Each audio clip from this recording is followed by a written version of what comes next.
పార్టీలో జరుగుతున్నటువంటి అవినీతి అధ్యక్ష, ప్రభుత్వంలో జరుగుతున్నటువంటి అవినీతిని ఎప్పటికప్పుడు నేను వారి దృష్టికి తీసుకెళ్లడం జరిగింది అధ్యక్ష. అమరజ్యోతి నుంచి మొదలు పెట్టుకుంటే అధ్యక్ష, అంబేద్కర్ విగ్రహం దగ్గర నుంచి మొదలు పెట్టుకుంటే అధ్యక్ష, సెక్రటేరియట్ నుంచి మొదలు పెట్టుకుంటే అధ్యక్ష, కలెక్టరేట్లలో కూడా తీరని అవినీతి జరిగిన మాట ముమ్మాటికి వాస్తవం అధ్యక్ష.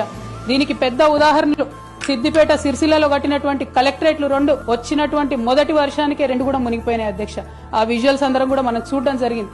ఇక సిద్దిపేటలో సిరిసిల్లలో కట్టిన కలెక్టరేట్లకే దిక్కు లేకపోతే మొత్తం రాష్ట్రంలో కట్టినటువంటి అన్ని బిల్డింగ్లు ఎట్లుంటాయన్న విషయాన్ని కూడా ఒకసారి తెలంగాణ ప్రజలు ఆలోచించుకోవాలి అధ్యక్ష. 43 లక్షల మందికి పెన్షన్లు ఇస్తున్నామని గర్వంగా మనం చెప్పుకుంటున్నాం. ఉద్యమకారులు కాన్స్టిట్యున్సీకి 1000 మంది కూడా ఉండరు. ఆ 1000 మందిని పట్టుకుంటే ఇంకో 1,00,000 మందికి ఎక్కువైతుంది. వాళ్ళకు పెన్షన్ ఇస్తే లాగుంటది, గౌరవంగా ఉంటదని అనేక సందర్భాల్లో చెప్పినాం అధ్యక్ష. కానీ వారిని కూడా ఎన్నడూ కూడా గుర్తించలేకపోయినాం అధ్యక్ష. అదే విధంగా విద్య విషయంలో అధ్యక్ష, మన మెయిన్ ట్యాగ్ లైన్ నీళ్లు నిధులు నియామకాలు అనేటటువంటి మన మెయిన్ ట్యాగ్ లైన్ ఏదైతే ఉంటుందో అధ్యక్ష, అన్నిటినీ కూడా గండుగొట్టుకుంటూ పోయినాం అధ్యక్ష. అదే విధంగా కొందరు ప్రజాప్రతినిధులు చేస్తున్నటువంటి దురాగతాల్ని కూడా ఎప్పటికప్పుడు నేను అధిష్టానానికి చేరవేసిన అధ్యక్ష. దాని మీద ఎటువంటి చర్యలు లేవు అధ్యక్ష. దానికి ప్రత్యక్ష నిదర్శనం ఇసుక దందాల్లో చేసినటువంటి అక్రమాలతోని నేరేళ్ల లాంటి దురాగతాలు జరిగినాయి అధ్యక్ష.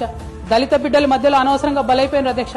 కానీ దాని మీద కూడా ఎటువంటి చర్యలు తీసుకోకపోవడం, ఇప్పుడు కాంగ్రెస్ ప్రభుత్వం చర్యలు తీసుకోకపోవడం కూడా చాలా దారుణం అధ్యక్ష. బోధన్ షుగర్ ఫ్యాక్టరీ అధ్యక్ష, నా ప్రాంతం అధ్యక్ష, నా బోధన్ మా అత్తగారి ఒక 10 ఏళ్లలో కనీసం ఒక 100 సార్లు అడుగుంటాం అధ్యక్ష. బోధన్ షుగర్